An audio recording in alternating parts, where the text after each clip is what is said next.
What's up? What's up? You already know who it is. It's your boy Humphrey J. Campbell, aka Dr. Awesome, aka Hump Diggity Dog, aka Sexiest Man Not Alive. And welcome to episode 11 of Wakeful Dreaming. And today I'll be talking about how there's actually nothing to do in life. There's absolutely nothing to do.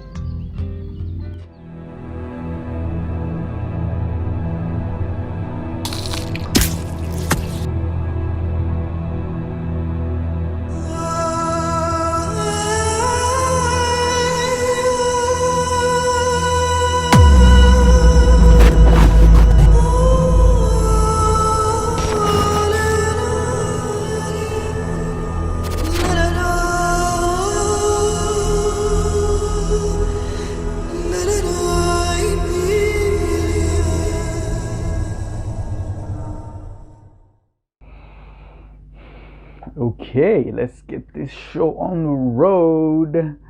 Now, before I begin, I'd like to say something.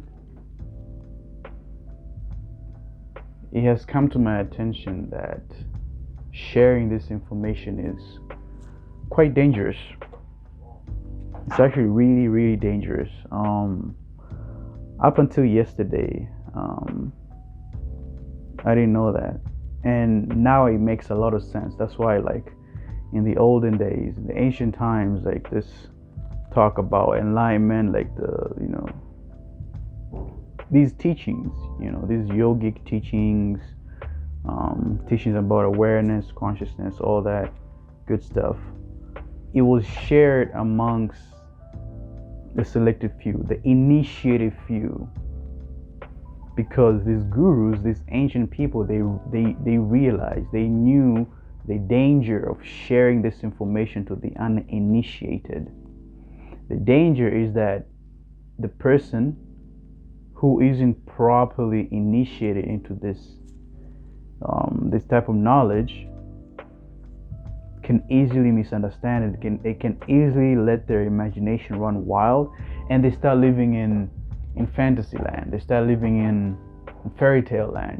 They turn these things into fantastical miracles, magic and all those things, and that's just your imagination running wild. Like, if you don't really have a good understanding of this, like, if you don't, like, what I'm trying to say is if you understand excuse me if you understand this information purely using your logical mind, it will not make sense, or your imagination will take over and you will misunderstand the information.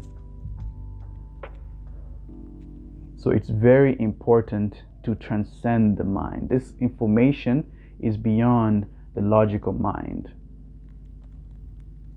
That's not a cop out. That's just the way it is.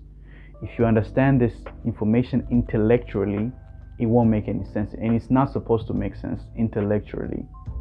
You have to transcend. You have to use a different faculty that you have to understand this information. You can't keep using your mind for everything.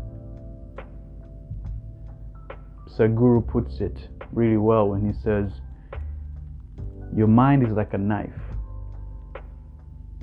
If you use a knife to cut something, it's perfect, it's excellent. But if you use the same knife to sew your clothes, you're going to end up in tatters. So you can't use the same tool for everything. You have a different tool, which is your sorry, I don't know what's going on in my throat. You can use a different faculty that you have, which is your inherent state of being, to understand this information. But your state of being is beyond the mind. And that's why this information is so dangerous, because people are coming from a point of the mind. People will only want to understand this information logically, and that's always bound to cause problems. I was watching James Jani's videos. I'll link the videos, and seeing this video really really showed me just how dangerous this information is in the wrong hands. Basically, the video is basically how there are these like mega churches, and like the mega churches, like they profit a lot from people. They claim to have miracles. They use the same information that I try to share over here, but they use it to take advantage of people because people are unconscious, unfortunately.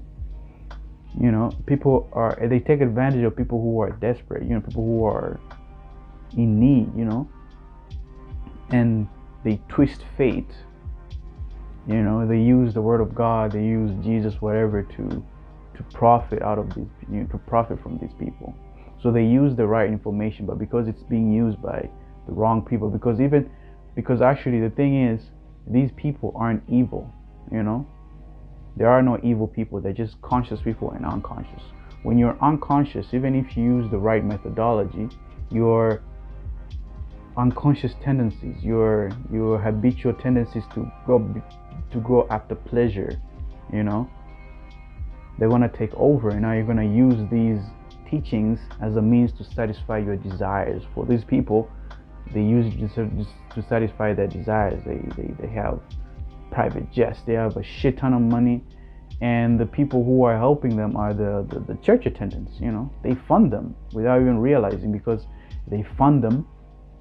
The organizers, like these priests or whatever they're called, like they tell their people to donate money, because when you give, you get more. This is what I talk about. Of course, the more you give, the more you have, but it's a lot more delicate than that. It's not like, if you give with the intention of receiving, you're not giving for the sake of giving. It only works if you give genuinely.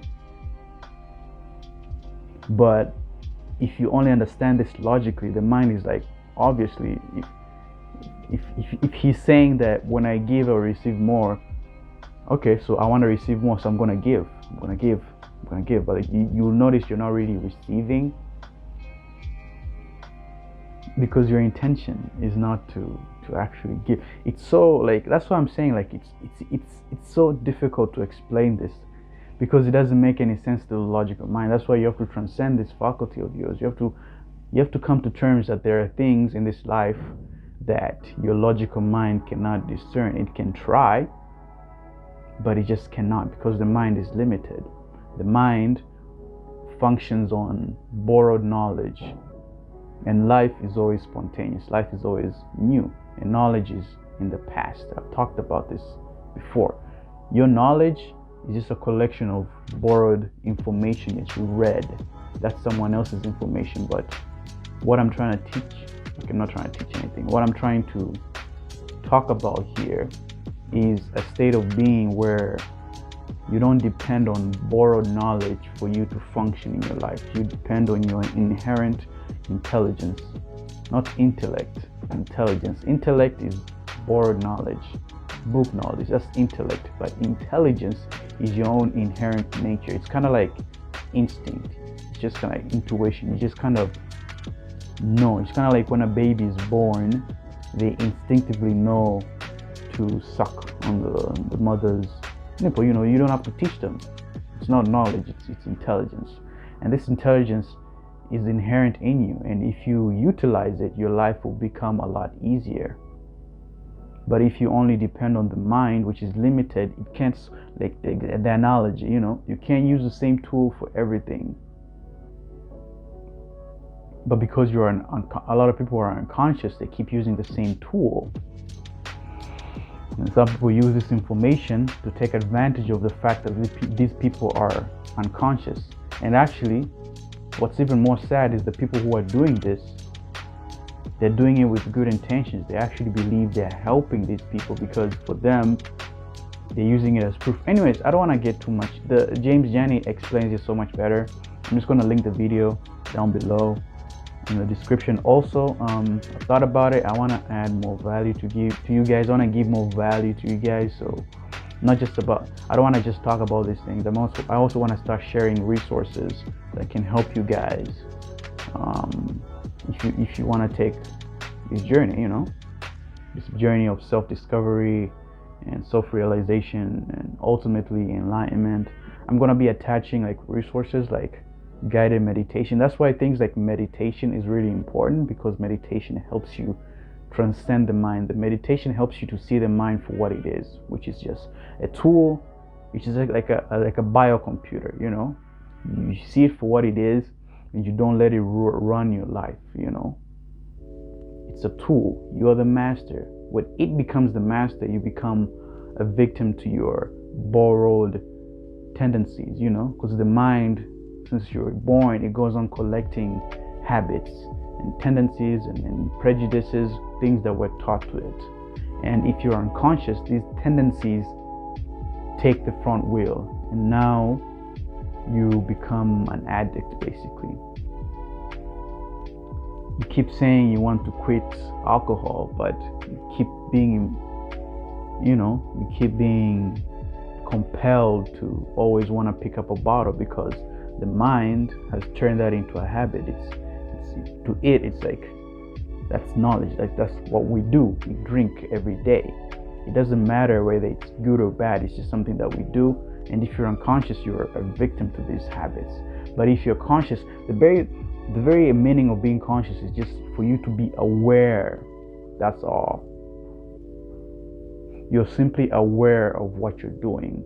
When you're aware, you will be able to see. You're seeing yourself picking up the bottle, you know? You're like, okay.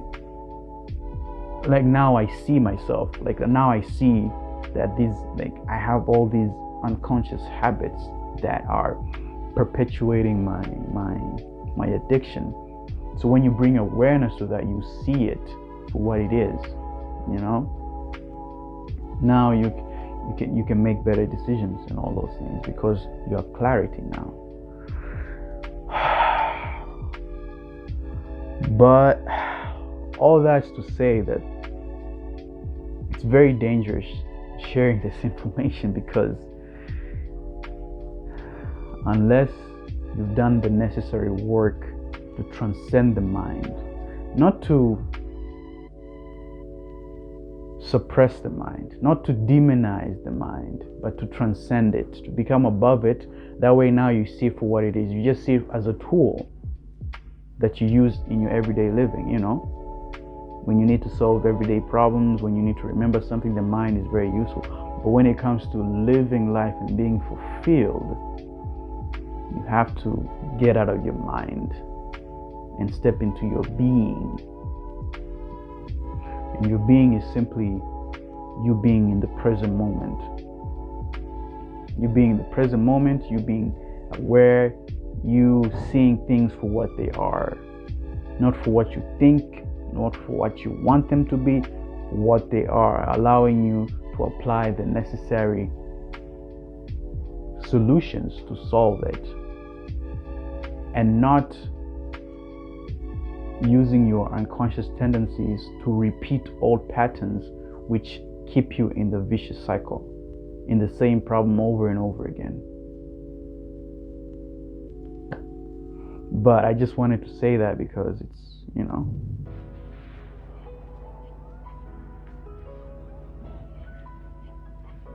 be aware. That's what I'm saying. Like, be careful with whatever information you get from here or from anyone else, any other sources. Like, just use your faculties, use your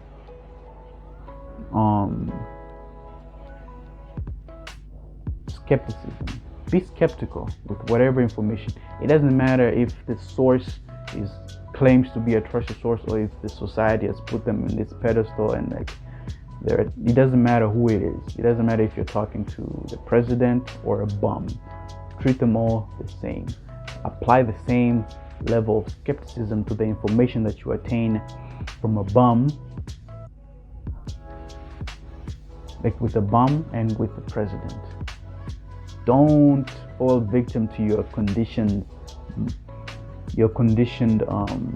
tendencies to follow authority and not to question authority, because we've been conditioned to not question authority. If a figure of authority is talking about something, we've been conditioned to view them as infallible and to view whatever information that they give as factual and not open to debate, because we've been conditioned to follow authority. But when we see things for what they are, we just see the person for who they are.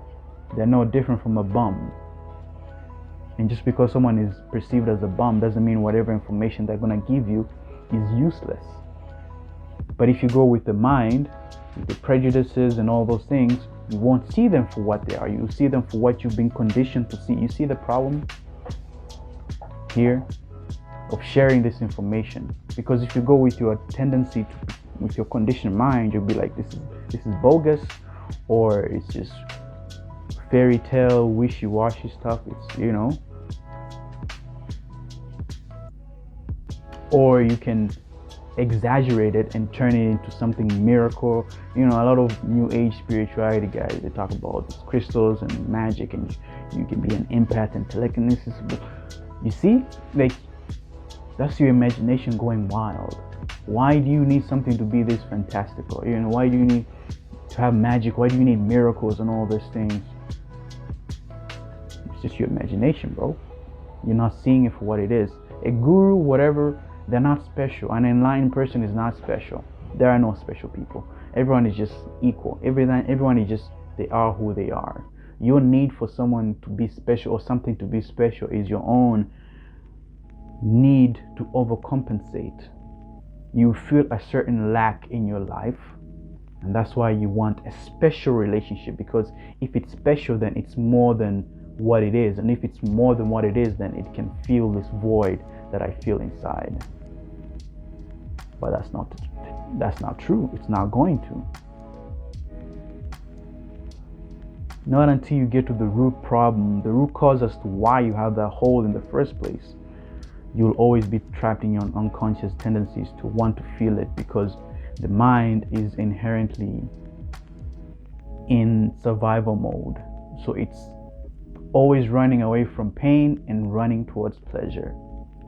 This is no way to live. But let me get on today's topic. I've spent 16 minutes already. I hope I haven't lost people. But let me talk about, I just wanted to start with that, just so that you're aware, like, just be careful. Don't, and another thing is, some friends, like some of them call me guru, you know, motivational speaker. I'm none of those things. I'm not a teacher, I'm not a guru, I'm not a motivational speaker, I'm not a life coach, I'm not trying to help you, because I know you're not a victim. Stuff like religion and these self-help books, they treat you as a victim, and they want you to stay in your victim mentality because it's good for the business, you know. It creates a demand in the market. I don't see you as a victim. I'm just talking, I'm just sharing. I'm not trying to improve your life. Who am I to want to improve your life? What do I know? What's best for you? I don't know what's best for you. You know what I'm saying? So it's like, I'm not a teacher. I'm not trying to transform your life. I'm not trying to improve your life. I'm not trying to, you know, I'm just sharing, really. I'm just sharing my experience. And if you find it helpful, then that's well and good. But I'm not trying to save you or anything like that. You know, you're not a victim. I see you as an equal. Whatever I can do, you can do, and much more, you know. So I don't want to be seen as all these things. I don't want to motivate you to do anything. Why would I want to motivate you to? I have no desires. I have no wants. I have no goals. I'm just vibing. You know what I'm saying? I'm just vibing. So just a disclaimer. You know, that was just like to make that clear. You know, I don't want people to confuse what I'm doing here. Anyways, let's get into today's topic. There is nothing to do. What do I mean by this? There is nothing to do. What do you mean, Humphrey? What are you talking about? I do things every day. I wake up every morning. I go to work. I make my bag. I hustle. Those are things that I do. What are you telling me? There's nothing to do. Of course, I have to do all these things so I can make enough money and earn a living. You know, I have to get a family. I have to be a success. All those things you have to do in order to achieve these things, right?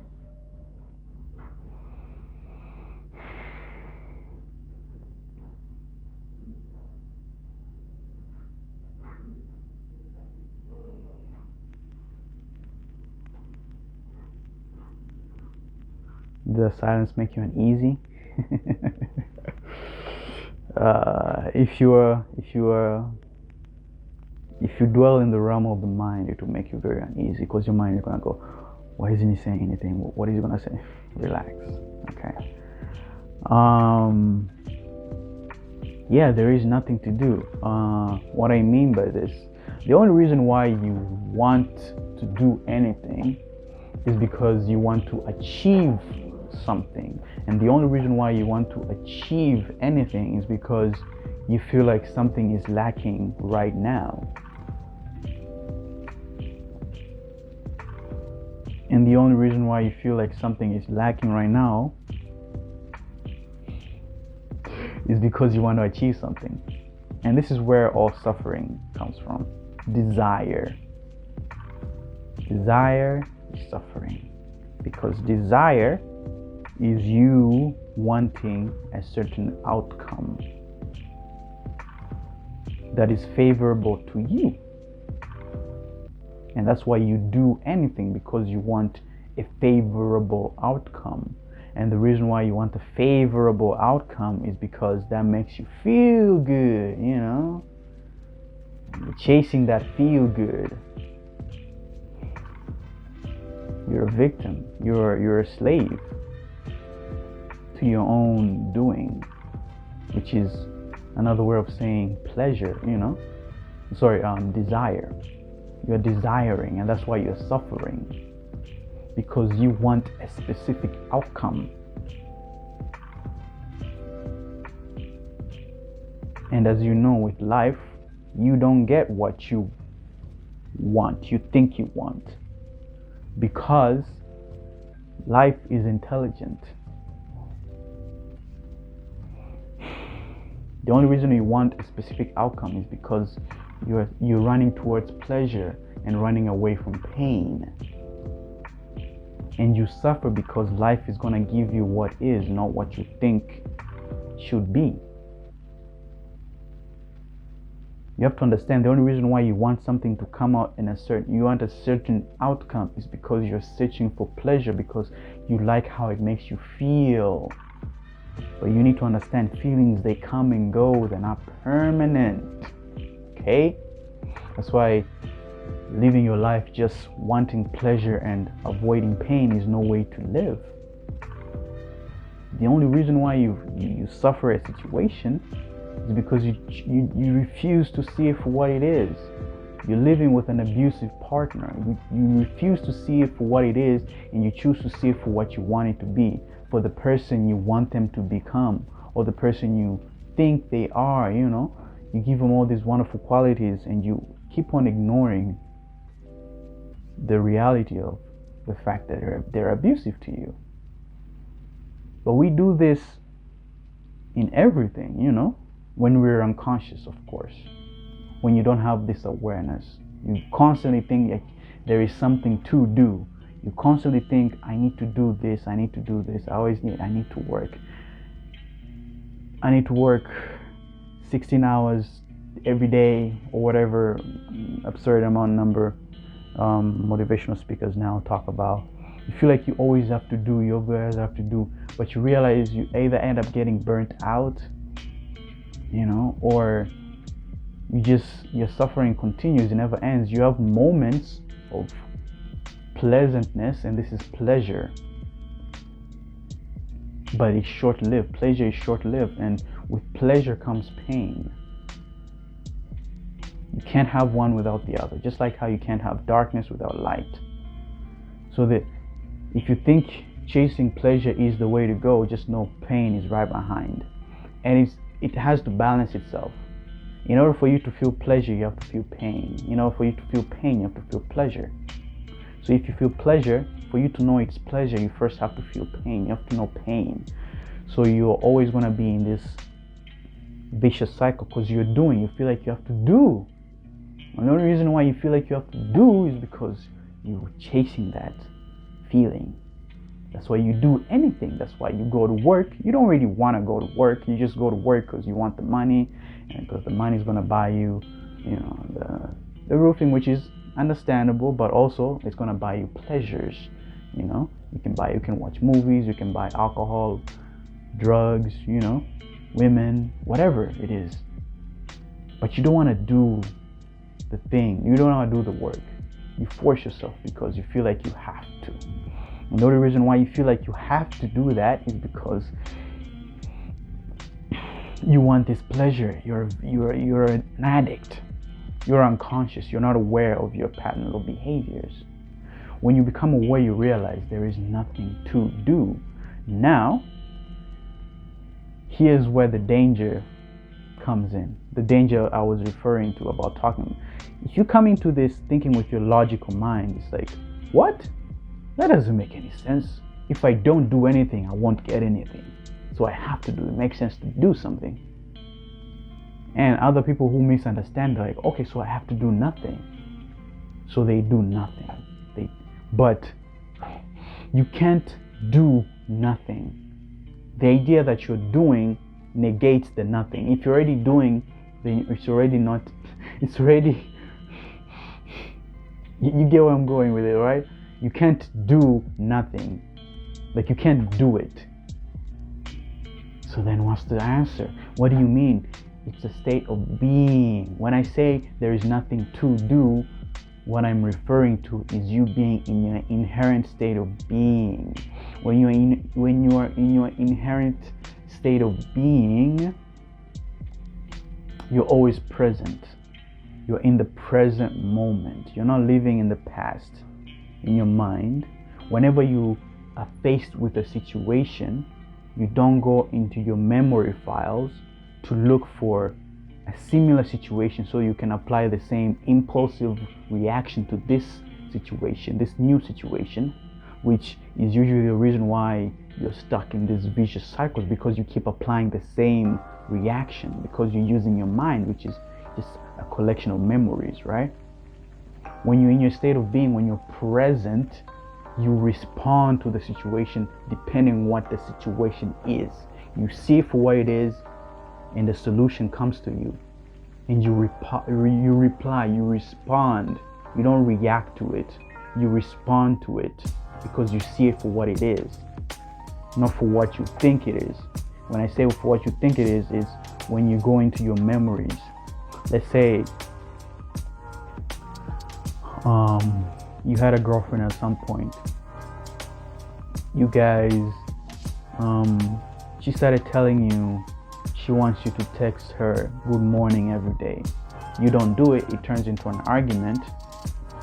She lashes out, she breaks up with you because of it. You get into another relationship, into a new relationship. The girl tells you the same thing. I want you to text me every morning. Now the first girl was demanding this, was aggressive about it. I want you to text me every morning. If not, then I'm going to break up with you, and that's why you guys broke up. But with this new girl, she's like, I would like you to text me every morning. Now you, with this new girl, I just used a different tone. The first one was demanding, this one is just asking, right? I would like for you to do this for me. If you don't see it for what it is, if you don't see that this, first of all, this is a different person, it's not your ex, but what people mostly go to without even realizing it, your memory goes back and it remembers that the last time we had a similar conversation, when I didn't do it, the girl ended up breaking up with me. So now you respond according to that. And now you start insistently texting her every morning, good morning, and it becomes a chore, because now you're just doing it out of fear, because you're just reacting, because you're like, if I don't do this, she'll break up with me. Now it becomes a chore. You're forcing yourself to do it because you don't want an outcome that you think is going to happen because it's happened before. And you're going to get that outcome because now it's going to become a chore. You're going to become bitter, right? You see how it's like a domino effect. You become bitter and this turns into an argument later on. Like next time you guys have an argument, you'll be like, and I text you every morning and you're still treating me this way. And that becomes, okay, oh, so you're only doing it because you wanted something in return? And then you guys end up breaking up. You see? But if you were aware, if you were in the present moment, you would have seen the situation for what it is. Oh, she's asking me to text her every morning. Okay, I can inquire, and be like, okay, why do you want this? And then she can explain, it makes me feel good, blah blah blah. You're responding, you're not reacting. Reacting would be, okay, I'll do it. You already assume you know why, because you're using your brain, because your previous girl gave you a reason, but that was your previous girl. It's a new situation. You see the importance of transcending the mind. You start to see its limitations. You start to see where it's lacking. It has its usefulness, okay? I'm not saying it's bad. It only becomes bad when you see it for more than what it is. When you fail to see it for what it is, that's all. You have to be aware, you have to be conscious for this to happen. That's what an enlightenment is. You bring light to it. You're no longer groping in darkness. Okay? But that's why there is nothing to do. And when you're in a state of being, you're not doing anything. Not really, because doing, like I've explained, doing is wanting a certain outcome. But when you're in a present moment, you are just there. You're not looking at the potential outcome. You're not in the future, you're right now. You're doing it because you're doing it now, not to get any outcome, because you have no desires. There's nothing to do. You're just being all the time. So you naturally, like for me right now, I don't do anything. I've been living in that state. I wake up every morning and I don't even know what I'm going to do for the day, but I naturally do the things that I need to do without thinking about doing it. And this is not doing, this is just being. I'm spontaneous. I'm just naturally flowing to the next thing. I wake up, I do my meditation, I do my work, client work, whatever it is, my school work, I do my dishes. I get everything done. The danger of understanding this from an intellectual standpoint is you stop doing things. You'll be lazy.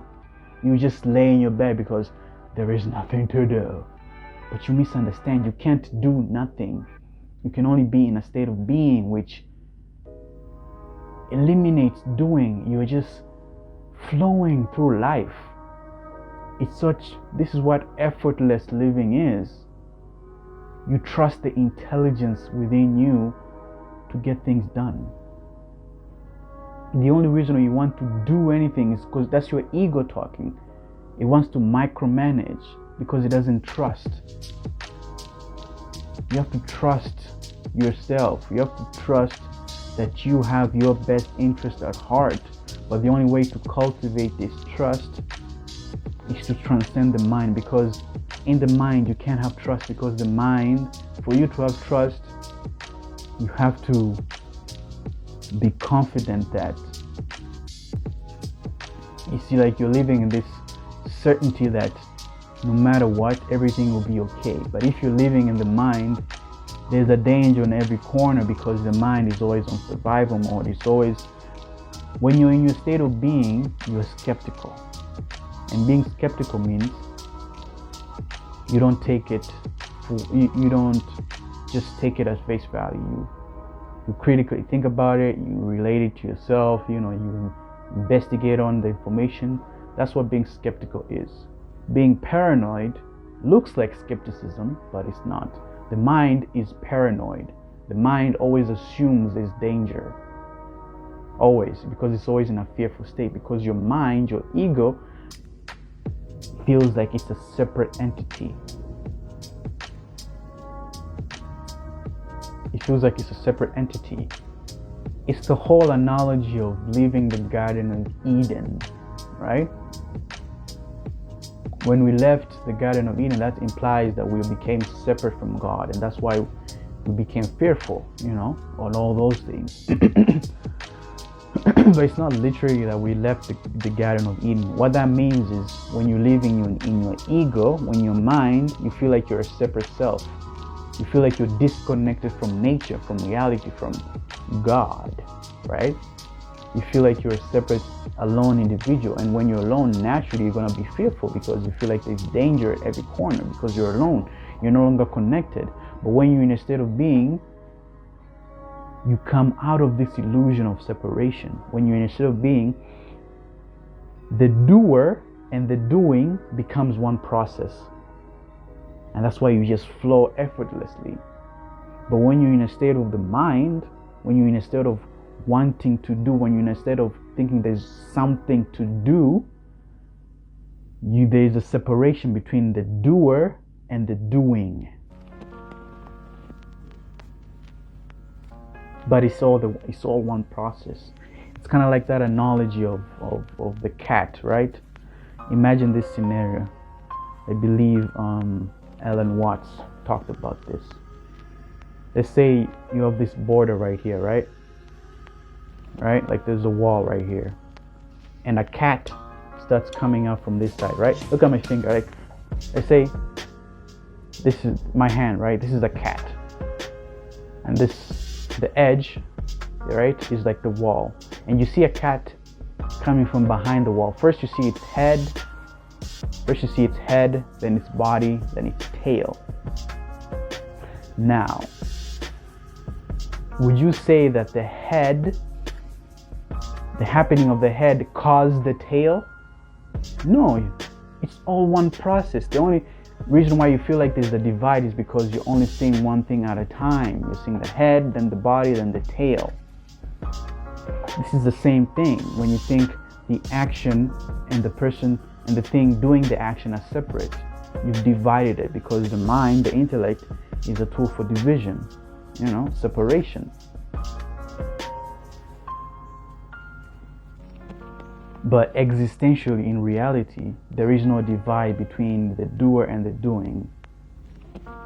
Athletes, if you're an artist as well, I'm sure you've gone into this state. It's called the flow state, where like you get into your zone, where it's like you and the action. Like when athletes are like doing the thing and they get into the motion, it's like the action of dribbling the ball, whatever, and the person it just becomes one process, and the person just flows through the field, right? They're not thinking. You see, when you think before you act, there's a delay.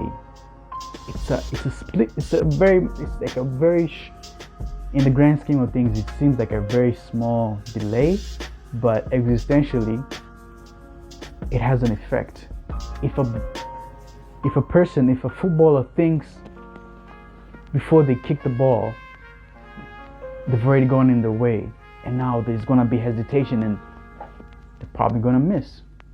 But if you just one flow, you just don't think, you just act, you just boom, you shoot, and you score. This is that flow state. That flow state is just when the person doing the action and the action become one. Negates doing, because doing, there needs to be a separate person doing the act. So that's what I mean when I say there is nothing to do. When you eliminate this separation and you become one flowing thing, you're always in your flow state. So whatever you do it as best as it can be done, because there is no delay, there is no thinking, you're just acting, you're just flowing, because you're in your being, you're seeing the situation for what it is, and you're responding per that. You're not reacting, you're not using your old patterns of behavior to apply to this new situation. You're always fresh, you're always spontaneous. You surprise even yourself because you don't even know what you're going to do next. And that's why you feel alive, you feel fresh. But if you're always living in your mind, you're always living in your memory, you feel old, you feel drained. Leave the dead to the dead, because you're applying dead information to something fresh. There is nothing to do, my friend. Simply be. But I know for a lot it's going to be difficult to understand this because they're still a victim of the mind. That's why resources that I'm going to share are going to be helpful for you. I'm going to share Adam Miceli's. He's a guy I watch as well. He talks about the same stuff. He has a guided meditation for those of you who don't know how to go about it, he guides you through the meditation. I think it's a really good resource. If you want to check it out, I'll have it linked. This is for everybody who made it to this part of the video. but I think I talked about it in the beginning, so it doesn't really matter. Anyways, whatever. So yeah, for those who are interested in checking that out, I'll have it linked down below. Also, I'll link down some frequency sounds to help you with your meditation. Frequency sounds, it's not actual music. It's like it taps into the, like how I don't want to claim to understand the science behind it, but like in layman terms, like how these neural pathways in your brain is like electrical impulses, and they have a certain frequency. So these frequency sounds, they tap into your brain waves and they put you in a state of relaxation or whatever state you want, depending on whatever frequency sounds. So it's very good for meditation because it helps you disidentify with your thoughts. Because when you start meditating, your thoughts are going to be you're going to be bombarded by your thoughts. You shouldn't suppress them. You should look past them. You should see them for what they are and not react. You see, you have to respond, and you respond by not reacting, by not letting them affect you. So using these frequency sounds, they will help you take your attention away from your thoughts. It's just a little help. But the guided meditation, I would recommend you start with that. You just listen to it, and just follow along. It's going to be very helpful. Trust me, it's very helpful. It's helped me, and I believe it's going to help you too. Yeah, if you've watched my previous episodes, you get that, because I always talk about don't believe me, I don't believe anything, and all those things, which I don't, because I don't disbelieve either. When you tell people I don't believe, they'll assume that you're a disbeliever, but no, I don't disbelieve either. I just see it for what it is, and that's it. If you tell me something, I won't believe you or disbelieve you. I'll listen to you, I'll take in what you're saying, and then I'll experiment with it. I'll research on it and draw my own conclusion, because the conclusion you told me is yours. So, yeah. Coming back full circle. That's it for today. As always, if you made it this far, thank you so much for watching. Be sure to like, share, subscribe, all those wonderful things. Leave a comment, whatever. Tell me if this information is helpful to you or if it's just useless. I take any and all comments, because I'm not really trying to achieve anything with this. I'm just kind of vibing. I'm just kind of being. Ooh, I'm just being, baby. I'm not attached to a goal, That's why I don't suffer, because, I see things for what they are, and it's always perfect, because I don't want it to be anything other than what it is. Ooh. With that being said, I'll see you in the next one. Peace.